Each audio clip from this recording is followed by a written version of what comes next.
quand la mythomanie devient un mode de gouvernance, on doit la dénoncer.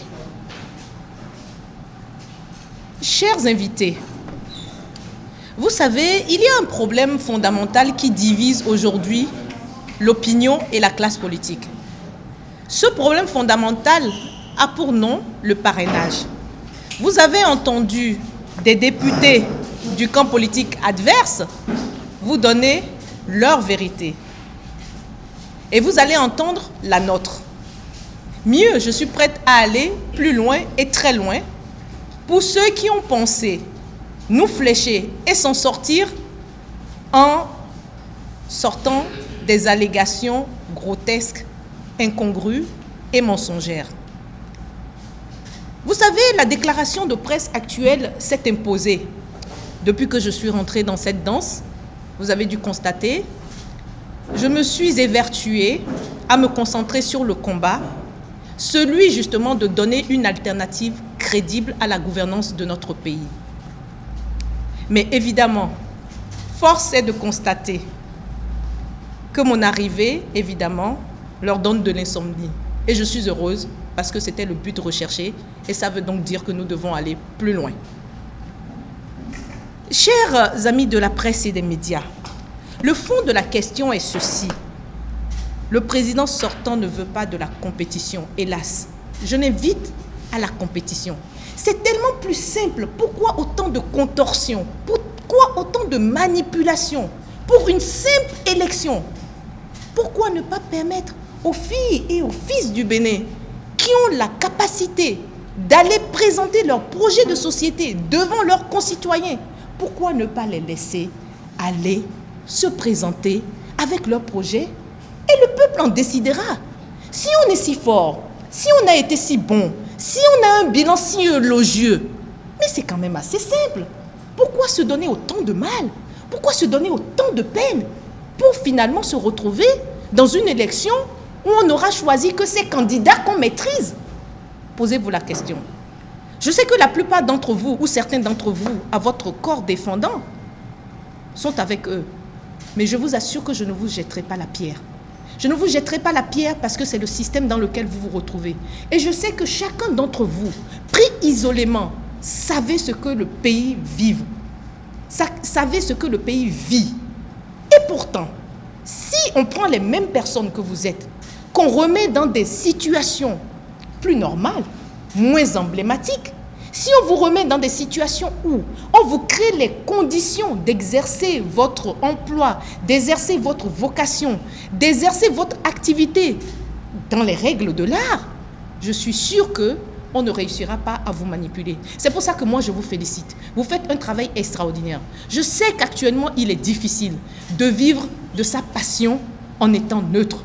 Et donc pour moi, il n'est pas question, en étant avec mes collègues les démocrates, de jeter la pierre à nos vis-à-vis que vous êtes. Bien au contraire, nous avons besoin de vous, qu'à côté de la manipulation, vous ayez simplement, juste, je dis bien simplement juste, une volonté d'être un peu neutre.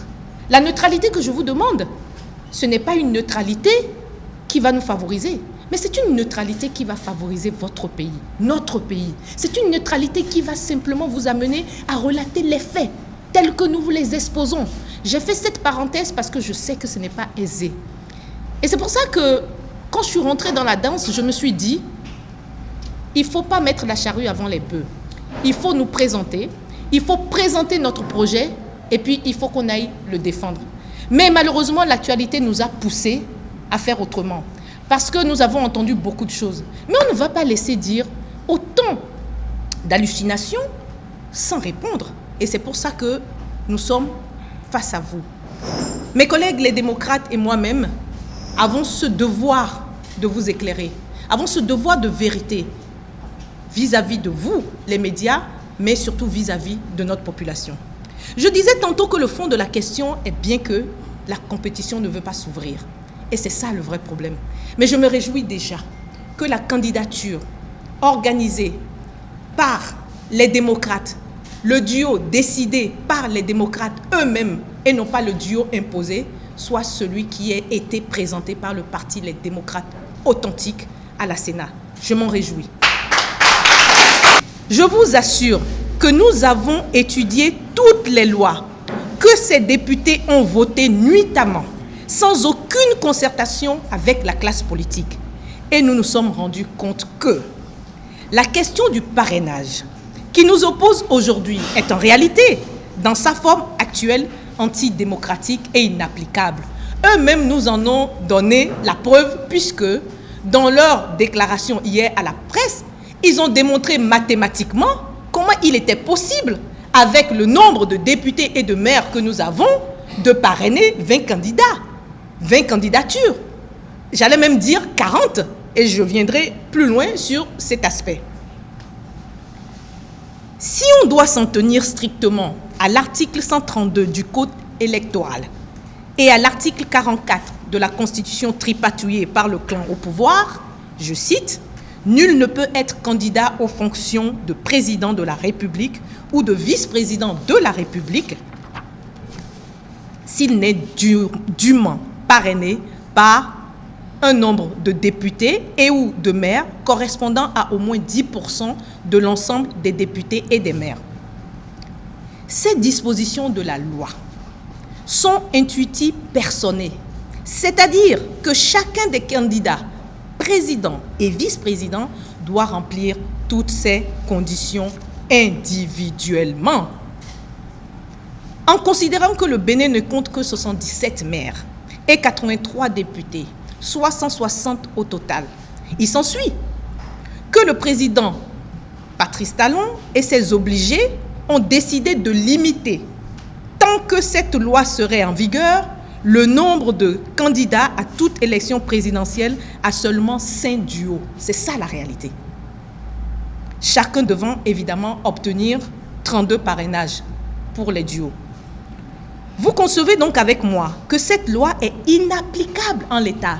En vérité, ce n'est pas le parrainage en lui-même qui pose problème. C'est le type de parrainage qu'on nous a imposé au Bénin qui pose problème dans son applicabilité.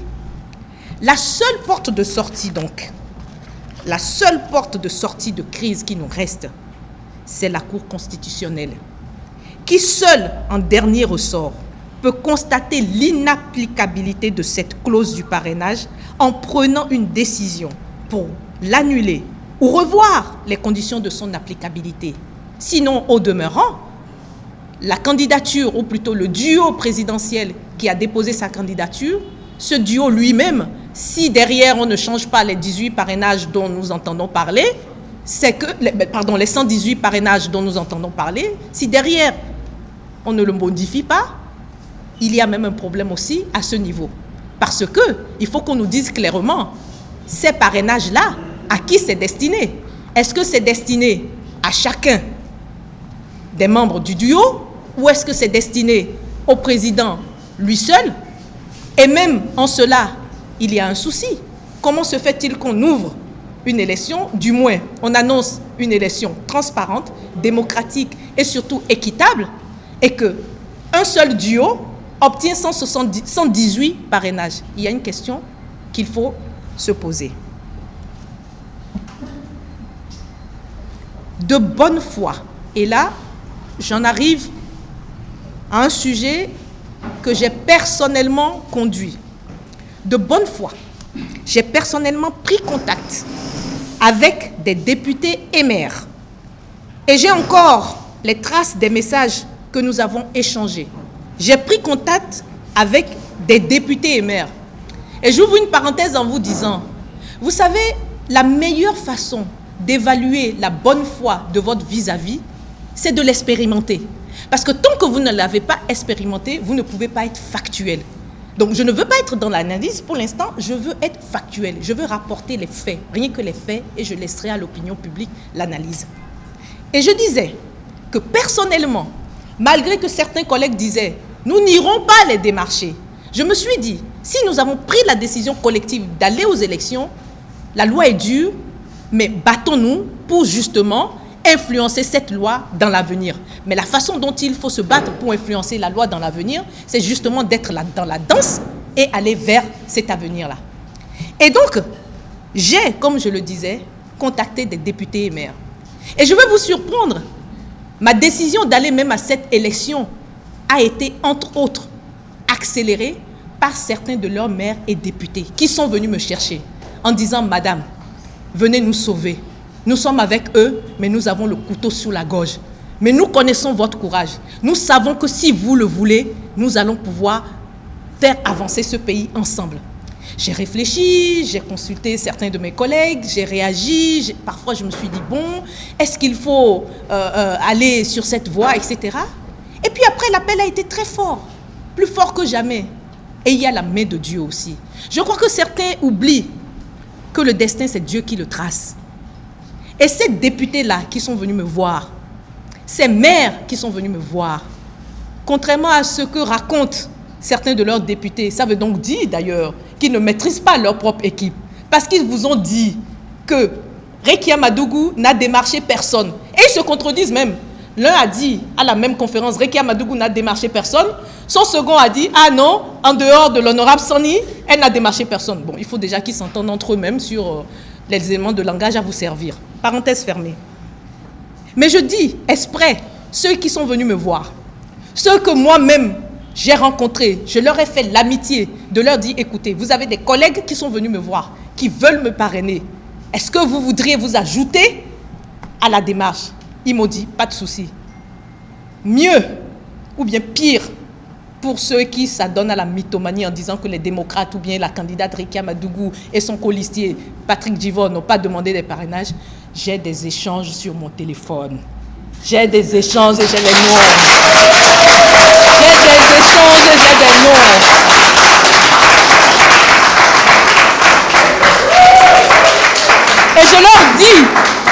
Et je leur dis, ce n'est même pas la peine qu'ils cherchent à me kidnapper mon téléphone. J'ai fait des captures d'écran, j'ai fait des constats d'huissier, j'ai mis sous scellé. Donc j'attends. Alors, je les défie. Ceux qui disent que je n'ai pas approché des députés de la majorité présidentielle, je les défie d'en apporter la preuve. Mieux, c'est eux-mêmes qui en ont cité au moins un. Et vous savez, ce n'est pas pour rien qu'ils ont cité celui-là. Ils ont cité celui-là, l'honorable Sani, qui est honnêtement un citoyen qu'il faut franchement saluer avec la plus grande rigueur et le plus grand respect. Pourquoi? Parce qu'à l'une de leurs réunions avec le chef de l'État, qui leur demandait, est-ce que les candidats de l'opposition vous ont sollicité?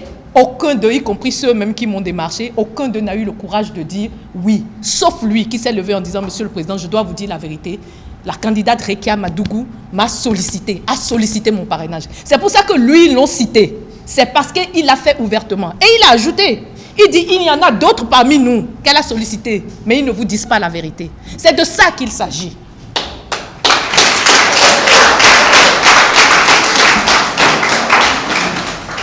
Et j'attends leur réaction.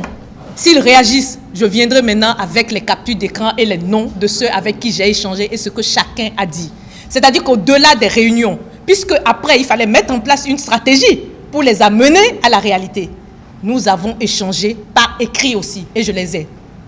Mais vous savez, ce sont des gens que je salue pour leur courage. Parce que déjà d'avoir eu le courage d'échanger avec moi, d'avoir eu le courage d'approcher les démocrates, d'avoir eu le courage de se dire, nous allons essayer.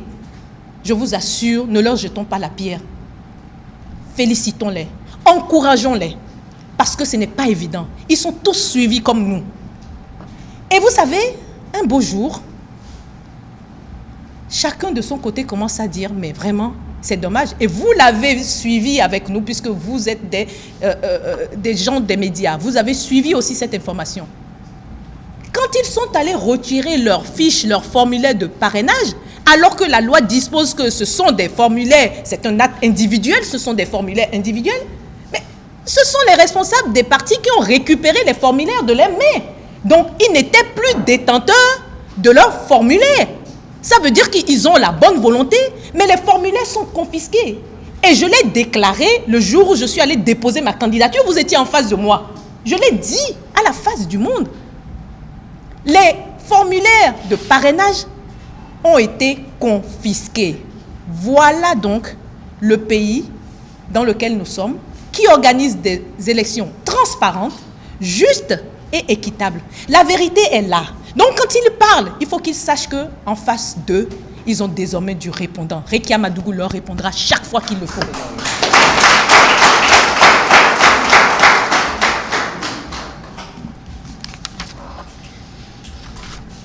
Vous savez, il est très facile d'affabuler, il est très facile de se dire que de toutes les façons, le peuple béninois accepte la forfaiture, le peuple béninois ne réagira pas. Sauf qu'il arrive un beau jour où quelqu'un tombe dans le jeu et ne se laisse pas faire. Ce quelqu'un-là, c'est bel et bien moi. Grâce à Dieu, c'est moi. Et vous savez, je vais vous faire encore une autre confidence. Que l'intéressé même, notre président, notre cher président, le président Éric Roudeté du Parti des démocrates, nous a même autorisé à partager avec vous. Vous savez ce qu'ils ont fait? Et ils ont encore échoué là. Pendant que nous étions dans les primaires, dans nos tractations des primaires pour désigner le duo du candidat les démocrates, ils l'ont appelé de côté, Benochi en l'occurrence, celui qui parle et qui dit que personne ne l'a démarché au niveau des démocrates. Benochi l'appelle de côté en lui disant, nous apprenons ce qui se passe au niveau des démocrates, tiens bon, ne lâche jamais, nous on te donnera le parrainage à toi, mais pas à Dame Madougou. Pourquoi?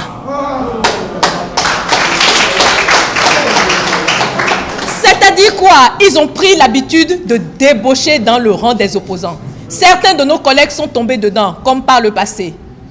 D'autres encore actuellement sont sous leur joug. Mais Éric Roudeté ne les a pas suivis. Tout le problème est là. Parce que s'il avait fait comme d'autres, vous auriez entendu des déclarations qui auraient été contradictoires avec le duo choisi par le parti Les Démocrates, le parti du peuple. Donc celui qui parle, il sait ce qu'il a fait et là où il a échoué. Quand il dit qu'il a appelé le président Roudeté en lui demandant de venir chercher les parrainages, ce n'est pas de ça qu'il s'agit. Il a appelé en lui disant, tiens bon, ne laisse pas quelqu'un prendre ta place et si c'est toi, nous allons te donner le parrainage. Est-ce qu'il appartient au pouvoir de désigner ses candidats au sein de l'opposition? Dites-moi, chers amis.